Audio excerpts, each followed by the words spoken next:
Hola les yogis, j'espère que vous allez bien. Alors aujourd'hui on va aborder un énorme sujet, parce que j'ai des questions là-dessus. Donc je vais découper en plusieurs épisodes. Et le sujet ça va être l'énergie. On parle souvent d'énergie dans le yoga, et même pas que dans le yoga. Quand on va faire des cours de Qigong, on va parler aussi de l'énergie.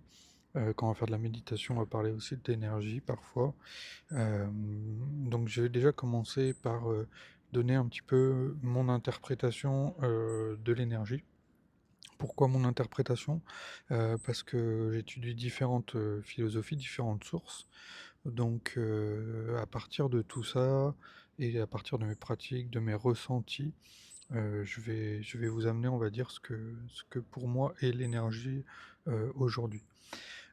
Donc parfois ce sera en accord avec ce que vous pouvez lire ou voir mais pas toujours. Donc, qu'est-ce que va être l'énergie pour moi? D'une manière générale, très, très, très large. On va, qualifier l'énergie comme, on va dire, la vie. Moi, je vais les qualifier l'énergie comme la vie d'une manière, la plus globale. Après, suivant comment on va aborder, ce sujet de l'énergie, déjà c'est appelé de manière différente, en fonction des traditions. Donc, dans le yoga, on parle de prana, dans la médecine chinoise, et le taoïsme, on parle de qi. Et par exemple, les bouddhistes, je crois qu'ils appellent ça lung, je sais pas comment on dit, en pali, donc c'est encore une autre langue. Donc suivant les langues, les mots sont différents. Donc c'est déjà important de comprendre que, suivant les traditions, l'énergie est abordée de manière différente. Dans chaque tradition, il y a une chose en commune, par rapport à l'énergie, c'est qu'il y a cette considération qu'elle est partout, omniprésente, et qu'elle va prendre des formes, différentes. Hem, pour simplifier, moi j'aime bien dire aussi que l'énergie, ça va être une forme, de mouvement, OK? Quelque chose d'inerte, quelque part, n'a plus ou n'a pas d'énergie, d'accord? On va parler parfois de stagnation d'énergie. Donc l'énergie est très ralentie et elle s'accumule. Donc ça va être aussi, dans la compréhension de l'énergie, deuxième chose importante au-delà du mouvement, ça va être, souvent considéré, en tout cas moi quand je vais en parler dans les pratiques, je vais souvent le considérer comme un fluide. Comme un fluide dans le sens de quelque chose qui a une certaine, propriété d'écoulement, d'accord? Hem, donc cet écoulement fait qu'on a quelque chose, en tout cas dans le concept, qui est, orientable, palpable, qu'on peut ressentir, et où là, du coup, on va rentrer dans quelque chose aussi d'un petit peu, plus complexe parce que dans une autre échelle, tout ce qu'on peut, ressentir va pouvoir en fait être, de sources différentes. Dans le sens où, par exemple, on va considérer que la circulation sanguine est une forme, d'énergie. Donc nous, dans les pratiques, quelles que soient les pratiques, posturales ou de mouvement, en général, on va stimuler une circulation sanguine. Il va y avoir aussi d'autres fluides comme la circulation lymphatique, la circulation, de l'information nerveuse. On va avoir ce genre de choses, d'accord? Donc ça peut vraiment se mettre sur plein de calques différents. En plus, suivant, ce qu'on va considérer, si c'est par exemple, dans une forme de par exemple quelqu'un qui a une douleur, on va pouvoir considérer qu'il y a soit une fuite d'énergie ou une énergie bloquée.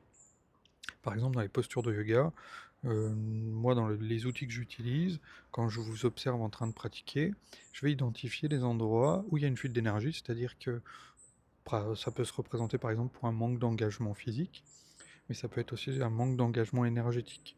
L'engagement énergétique ici, il va y avoir une note un petit peu de proprioception de comment utiliser, heu les contractions, les engagements, les désengagements de certains muscles dans chaque posture. Et donc dans les postures, par exemple, on va se retrouver avec des endroits avec des fuites énergétiques ou des blocages. Donc blocage qui va empêcher d'aller peut-être, plus loin dans la posture et fuite qui va empêcher aussi par exemple pareil, d'aller, progresser dans la posture. Je vous donne un exemple, concret, vous vous mettez en planche, les bras tendus au sol.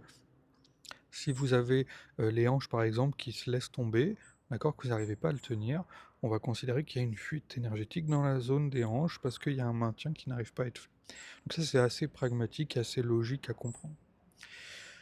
Aussi, dans les mouvements, on cherche à amener justement cette circulation. Donc on veut chercher une sensation.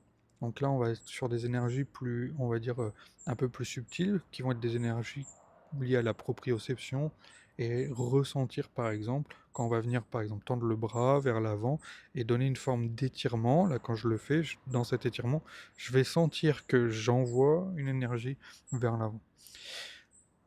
Au-delà de ça, en plus, l'énergie va être malléable, c'est-à-dire qu'elle va être orientable. Par exemple, quand on fait des postures de yin, on va s'installer dans les postures, on va avoir des zones de compression, des zones d'étirement. Les compressions vont faire une accumulation d'énergie en général, et les étirements vont faire, on va dire, une dissipation de l'énergie. On va avoir aussi des énergies liées à notre souffle, c'est-à-dire que notre respiration est considérée dans la plupart des traductions comme une énergie vitale. C'est-à-dire que le vent, créé par l'inspiration et l'expiration, nous amène de la vie et donc le mouvement. C'est en ça où l'énergie est quelque chose qui, dans la plupart des traditions, est lié à la vie. D'accord? En général, quand la mort arrive, on est dans une perte et une fin d'énergie. Il n'y a plus du tout d'énergie. Chez les taoïstes, ils vont, d'ailleurs dans d'autres cultures aussi, on va avoir des techniques pour essayer de revitaliser, de refaire circuler l'énergie. Parfois, c'est compartimenté de manière différente. Par exemple, les taoïstes considèrent qu'on a une forme d'énergie avec laquelle on est, c'est-à-dire une énergie qui est limitée. Après, il y a une énergie qu'on va pouvoir développer, par exemple, quand on mange des fruits, des légumes, même de la viande, on avale une forme d'énergie, et nous, ça va nous donner une forme de vitalité, ou, ou pas, suivant ce qu'on mange. D'accord?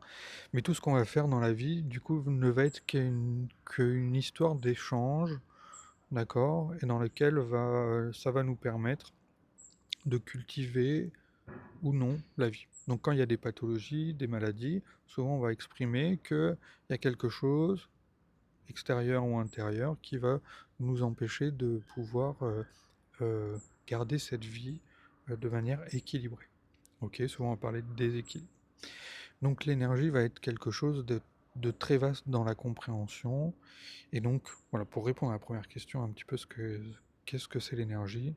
Voilà, on va dire un petit panel de ce que ça peut être. C'est bien sûr pas du tout exhaustif puisque la compréhension énergétique est extrêmement vaste.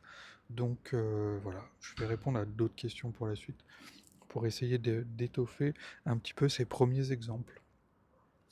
Je vous dis à très bientôt dans une prochaine vidéo. Ciao les yogis!